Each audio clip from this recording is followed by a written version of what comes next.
Prefácio do autor. Para chegarmos a uma justa avaliação do caráter de um homem de renome, é preciso julgá-lo segundo os valores do seu tempo e não consoante os nossos. Analisadas pelos padrões de um século, as personagens mais nobres de outro, anterior, perdem muito do brilho.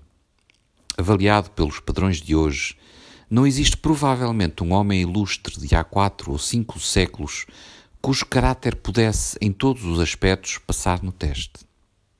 Mas a personagem de Joana d'Arc é única. Pode ser avaliada pelos padrões de todos os tempos, sem receio ou apreensão quanto ao resultado.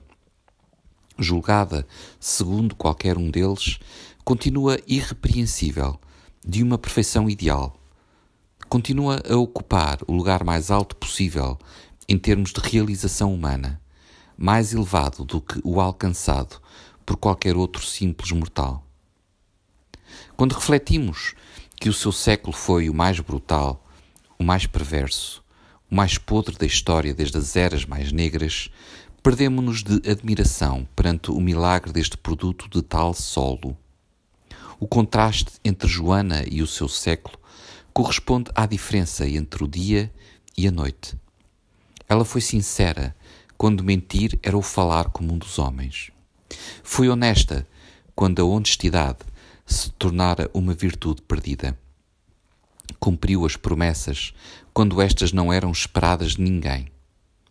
Entregou a sua grande mente a grandes pensamentos e grandes propósitos, quando outras grandes mentes se desperdiçavam em bonitas fantasias ou em fracas ambições.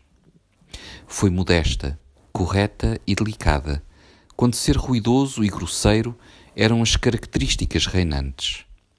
Mostrou-se compassiva quando uma crueldade impiedosa se tornava a regra. Foi firme quando se desconhecia a estabilidade e honrada num tempo em que esquecera a honra.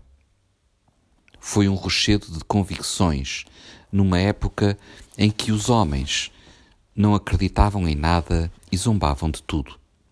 Foi infalivelmente verdadeira num período falso até ao âmago. Manteve a dignidade pessoal inalterada numa altura de bajulação e servilismo.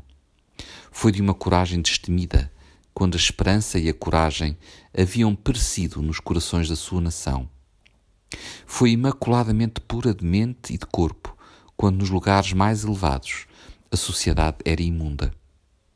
Foi tudo isto, quando o crime era um mistério de senhores e de príncipes e as personagens mais elevadas da cristandade conseguiram surpreender essa época já de si infame e deixá-la horrorizada com o espetáculo das vidas atrozes que levavam, enegrecidas por inimagináveis traições, matanças e bestialidades. Ela foi talvez a única pessoa totalmente altruísta cujo nome tem lugar na história profana. Nenhum vestígio ou sugestão de egoísmo pode ser encontrado em qualquer das suas palavras ou ações. Quando resgatou o seu rei de uma vida dissoluta e lhe colocou a coroa na cabeça, recebeu recompensas e honras, mas recusou todas elas. Tudo o que estava disposta a aceitar, se o rei lhe permitisse, era que a deixassem partir e regressar a casa, à sua aldeia, cuidar novamente das ovelhas, sentir os braços da mãe à volta e viver para a servir e ajudar.